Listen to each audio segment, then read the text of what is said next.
জান্নাতে যাবার পরে কি করবা? নিজে যেই মানের খাবার খাবা নিজের বাড়িতে, যেই মানের পোশাক পরবা, ওই মানের খাবার ওই মানের পোশাক বউকে দিবা। আল্লাহ কিন্তু একবারে ওয়াকুলা দিবসন দিয়েছেন, আংতা ওয়াকুলা দেয়নি। আল্লাহ যদি মাঝখানে আংতা দিত যে তুমি আগে মরণের খাওয়া খাও, এরপরে বউকে যা পারো দেও, না, একবারে দিবসন দিয়ে নারীর অধিকার আল্লাহ প্রতিষ্ঠা করে দিয়েছেন। যতটুকু স্বামী খাবে যেই মানের খাবার ওই মানের খাবার স্ত্রীকে খাওয়ানো লাগবে। এর চাইতে অধিকার আপনাকে দুনিয়ায় কোন ধর্ম দিয়েছে?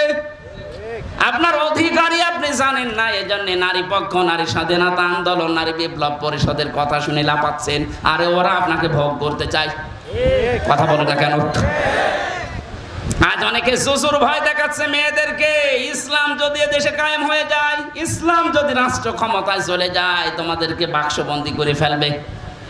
এই জন্য জামাত ইসলামের শ্রদ্ধাভাজন আমির জামাত ডাক্তার শফিকুর রহমান ঘোষণা দিয়েছেন, ইসলাম যদি দেশে একবার চলে আসে, বিশ্বাস করেন বাংলাদেশে সবচাইতে বেশি নিরাপদে থাকবে মেয়েরা।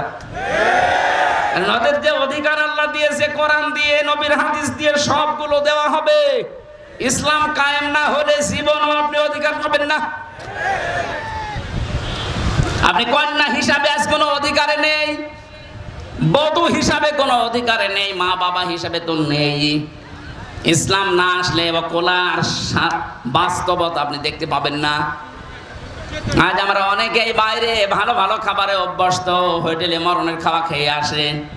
বাড়িতে যে কি আছে, কি খাচ্ছে না খাচ্ছে, কি মানের খাবার, ওদিকে খেয়াল নেই। মানে ও দুনিয়ার মানুষ, ও মহিলাও না খেয়ে মারা যাক না, আপনি জান্নাত পাওয়া কঠিন হয়ে যাবে। এটা দুনিয়ার বিষয় না, এটা কোরআনের নির্দেশ। অকুলা বউ নিয়ে বাড়িতে যাওয়ার পরে যেই মানের খাবার খাবা ওই মানের খাবার ওকেও খাওয়ানো লাগবে।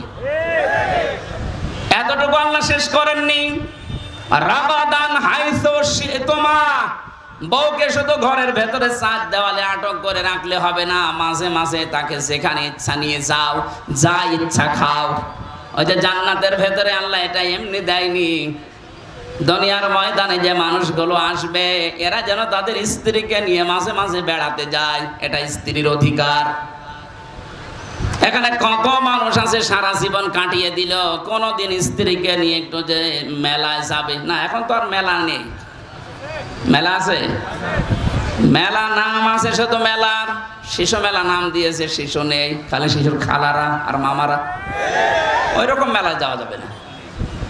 আল্লাহ কিন্তু এখানে বেঁধে দিয়েছেন নিয়মটা, ওয়ালা তাকরাবা হাদিহি সাজারা, এই গাছের কাছে যাবা না। কোন গাছ? আমরা মনে করি গন্ধম গাছ। আরে ভাই, শুধু গন্ধম গাছ যদি উদ্দেশ্য হবে যে কোরআনে আল্লাহ দুনিয়ায় পাঠিয়ে দিল কেন? এ দুনিয়ায় গন্ধম গাছ আছে? নেই। আয়াতের তাফসীর করা লাগবে স্থান কাল পাত্র ভেদে, বাস্তবতার সাথে মিলিয়ে। এখন যেহেতু দুনিয়াতে গন্ধম গাছ নেই, কিন্তু আল্লাহর নিষিদ্ধ গাছ আছে। কথা বলেন না কেন?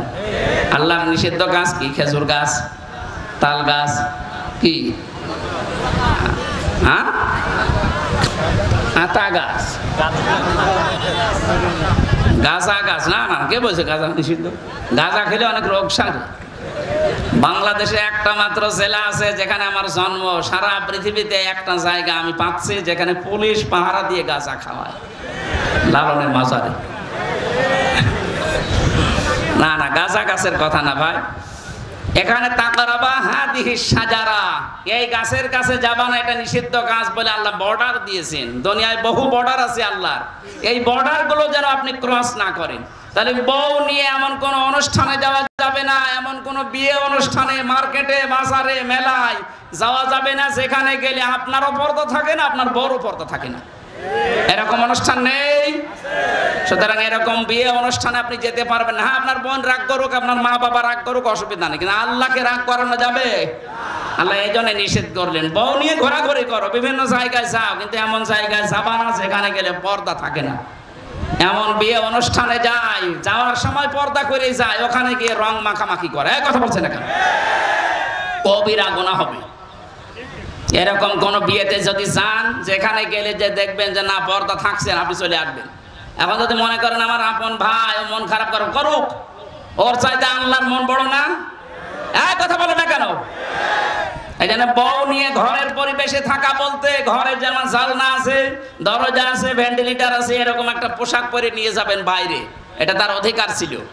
আমাদের আদি পিতা আদমকে আল্লাহ শিক্ষা দিয়েছেন, বউ নিয়ে শুধু ঘরের ভেতরে থাকবা না, ওরে বেড়াতে নিয়ে যাও। আর আবাদান হাইসো তোমা, যেখানে ইচ্ছা যাও, কিন্তু সাবধান, আল্লাহর নির্ধারিত বর্ডার ক্রস করা যাবে না। ফাতাকুনা মিনাজ জালিমিন, যদি ক্রস করো আল্লাহর বর্ডার গুলো, তাহলে দুইজনই জালেম হয়ে যাবে। আর জালেমের জায়গা জাহান্নাম। জালেমের জায়গা কোনটা? আল্লাহ আমাদের হেফাজত করুন, বলেন আমিন।